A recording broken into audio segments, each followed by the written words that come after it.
السلام عليكم متابعيني الكرام، واهلا وسهلا فيكم بمطبخي. رح نعمل مع بعض اليوم المطبق الفلسطيني. المطبق الفلسطيني هو من وصفات المطبخ الفلسطيني، ويعتبر من وصفات التراث الفلسطيني. مطبق ولا ألذ ولا أشهى من هيك. وفوائد المطبق بيعتمد على زيت الزيتون والزعتر، وفوائد زيت الزيتون والزعتر كلياتنا بنعرفها. مطبق لذيذ وشهي، أو وصفة مغذية ومفيدة، وبتمنى تجربوها. ويلا لنشوف المكونات وطريقة العمل.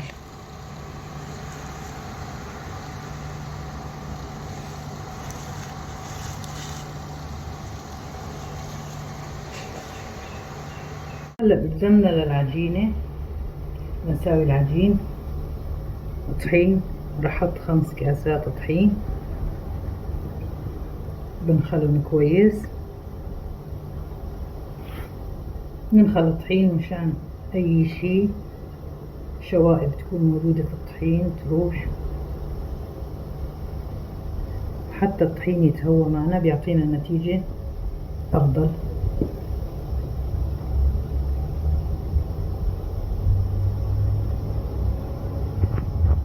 هلا رح اضيف معلقة سكر،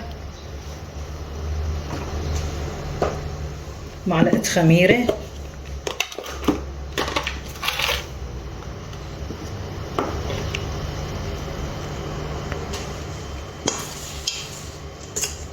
نخلطهم كويس. رح اضيف ملح، معلقة ملح،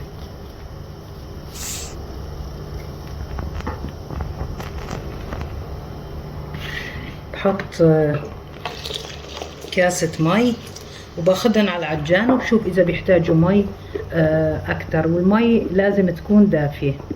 هلا عندي الكاسة الثانية رح ضيف بالتدريج. المي دائما بتكون حسب احتياج العجين. الكاسة الثانية لازم مثل ما قلنا تضيفوها بالتدريج. هلا انا العجينة صارت عندي جاهزة، اخذت معي كاستين مي. هلا في هالمرحلة هي بعد ما عجنتها رح نضيف لها نص كاسة زيت زيتون، واعجنها كتير كويس.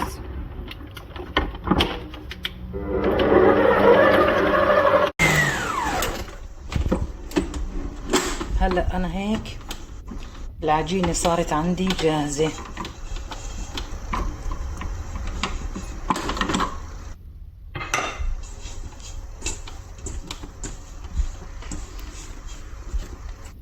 شايفين تبارك الرحمن، ولا اروع من هيك.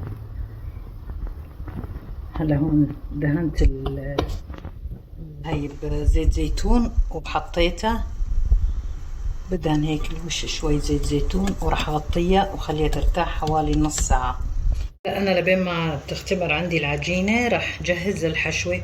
الحشوة عنا الزعتر، عندي زعتر هون غسلته كتير كويس ونشفته من المي تماما، وهلا بحطه لنستعمله.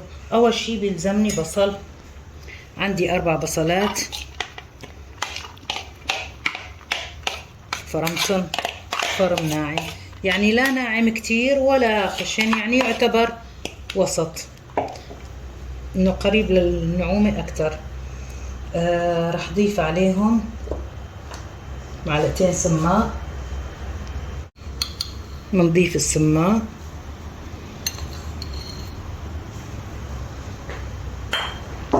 وبضيف شوية ملح، وبفركهم مع بعضهم كويس.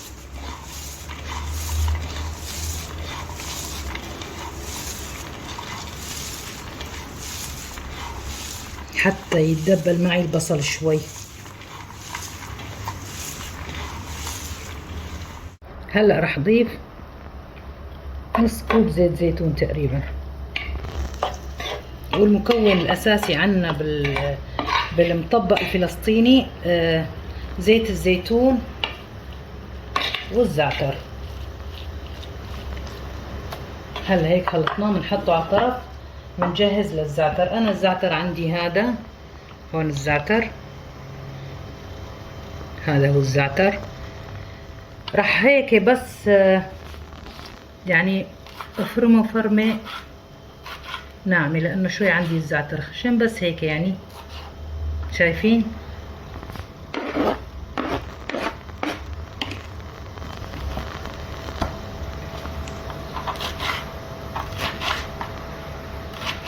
لانه في عندي ورقات كبار.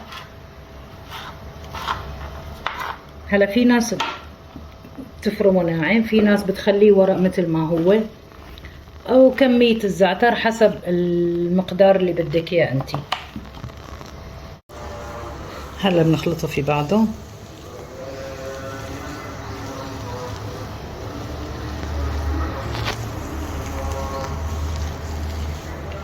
شايفين على هالالوان تبارك الله، والريحة، الريحة ولا اروع من هيك، بتشهي الريحة قبل ما نسويه لسه وناكله.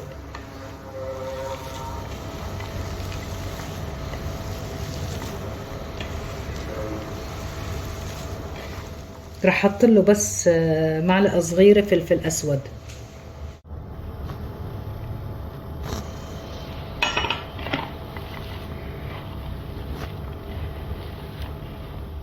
هالخلطة اذا ما ردتي يعني اذا زاد عندك من الحشوة بتحسني تحتفظي فيها بالثلاجة، ما اسبوع ما بيصير لها شي.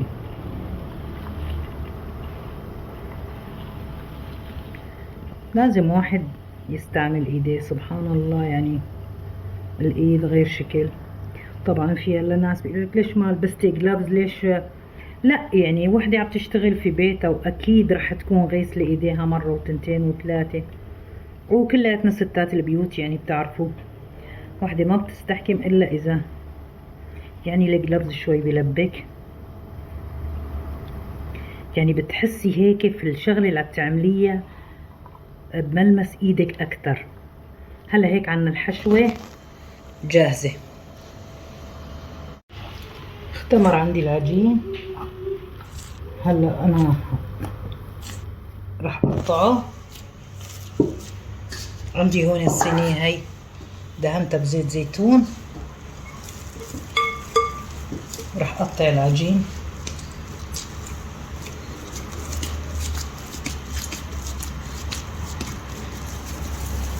بهالشكل.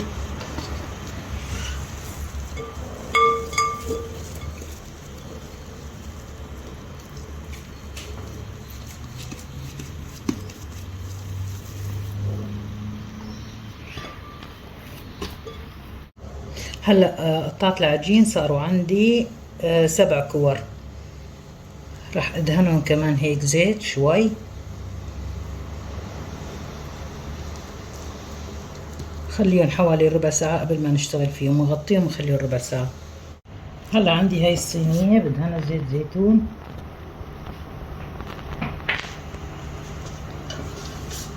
دهنها كويس. هاي العجين بعد ما اختمر عندي بنمده في هالشكل هاد، بنمد بكل سهولة.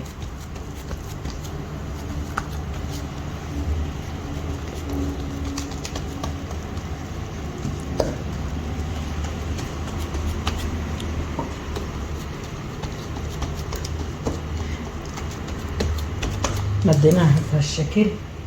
هلا بنحط الزعتر.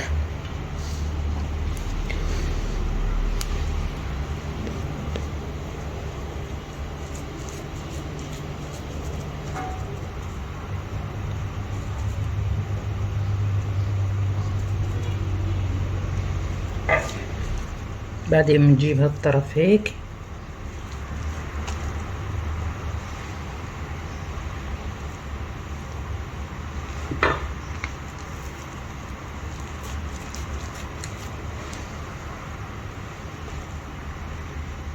بنحط زعتر بحيث انه كل الفطيرة تبعيت المطبق يكون فيها زعتر. هلا حطيناها في الشكل. هون عندي كمان صينية مدهونة زيت بحطها فيها وبخليها ترتاح. هلا بعمل القطعة الثانية نفس الطريقة بالضبط. لا ترققوا العجينة كتير مشان ما تتشقق معكم، خلوها سميكة من النص.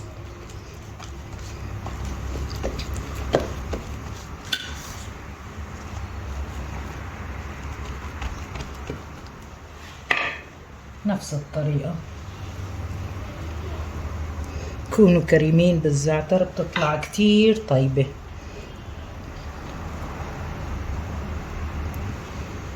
مطبق زعتر ولا أطيب من هيك.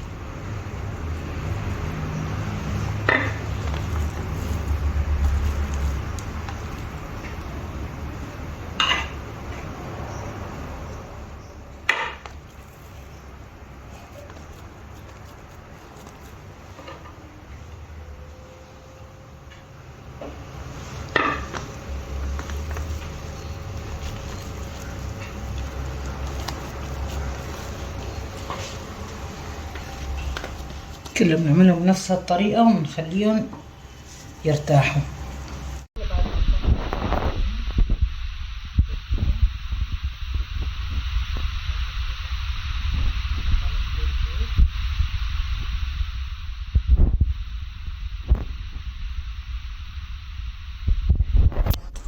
ندهن الصينية كويس بزيت، نفردها في هالشكل.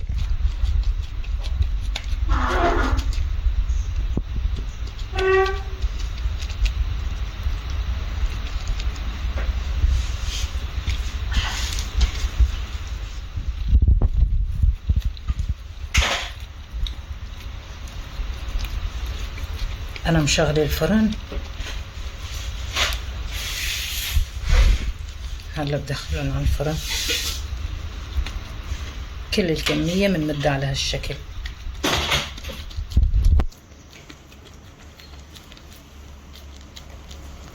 هلا أنا انتهيت من فرد العجينة بالصواني مثل ما انكم شايفين. رح دخلها على الفرن وشوفكم وقت التقديم. هاي الفطاير عندي بعد ما خلصتهم حطيت عليهم ورق زبدة وغطيتهم بفوطة. شايفين ما شاء الله تبارك الرحمن. شايفين طراوة العجين، شوفوا الزعتر ولا أشهى ولا ألذ من هيك. المطبق الفلسطيني بتمنى تعملوه وتجربوه على هالطريقة وبتمنى ينال إعجابكم. لهون وصفتنا انتهت. إذا عجبكم المطبق الفلسطيني وعجبتكم وصفة اليوم لا تنسوا تدعموني بلايك وشير. إذا كنتوا جدد على القناة فعلوا زر الاشتراك حتى يوصلكم كل جديد. شكرا لحسن المتابعة.